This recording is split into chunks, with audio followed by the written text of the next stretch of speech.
Hello sir. हा madam. Sir एक प्रश्न होता. हा. अभ्यास करताना पीवायक्यू किती महत्वाचे आहे विद्यार्थ्यांसाठी? एमपीएससी मध्ये जर आपण एमपीएससी हे एक शरीर पकडलं तर पीवायक्यू त्याचा आत्मा आहे. ओके. आणि जोपर्यंत पीवायक्यूचा अभ्यास होणार नाही तोपर्यंत एमपीएससी पास आउट होणं मग प्री असो वा मेन्स असो शक्य नाहीये. सो पीवायक्यू सर्वात महत्वाचे आहेत. एमपीएससीची तयारी करणाऱ्या कुठल्याही विद्यार्थ्यांनी सर्वात प्रथम काय केलं पाहिजे तर मागचे पीवायक्यू पाहिले पाहिजे.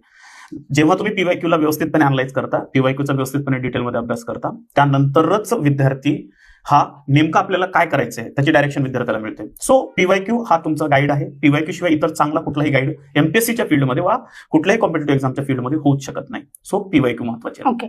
आणि जर विद्यार्थी अजूनही पीवायक्यू करत नसतील तर त्यांच्यासाठी तुम्ही काय सांगता? बिलकुल, पीवायक्यू करत नसतील तर सर्वात प्रथम त्यांनी जे काही त्यांनी वाचलेलं आहे, अभ्यास केलेला आहे, त्या अभ्यासाचा तो अपूर्ण भाग असणार आहे. सो पहिल्यांदा मी सजेस्ट करेल की पीवायक्यू करा.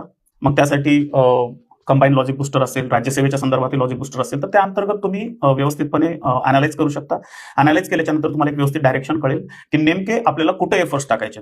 अदरवाईज काय होतं की रॅन्डम तयारी व्हायला लागते. म्हणजे मुलांचे एफर्ट्स बिनकामी वाया जातात. जो भाग महत्वाचा नाही त्यालाही मुलं अभ्यास करत राहतात. बट पीवायक्यूने तुम्हाला ती जे तुमचे एफर्ट्स वाया चाललेत ते एफर्ट्स वाचवता येतात आणि एक्झॅक्ट पॉईंटवर तुम्ही काय करू शकता, फोकस करू शकता आणि तुमची जी काही प्रिलिमची एक्झाम आहे वा मेन्सची एक्झाम आहे ती तुम्ही क्रॅक करू शकता. सो पीवायक्यू इम्पॉर्टंट आहे. Okay sir. Thank you sir. Thank you.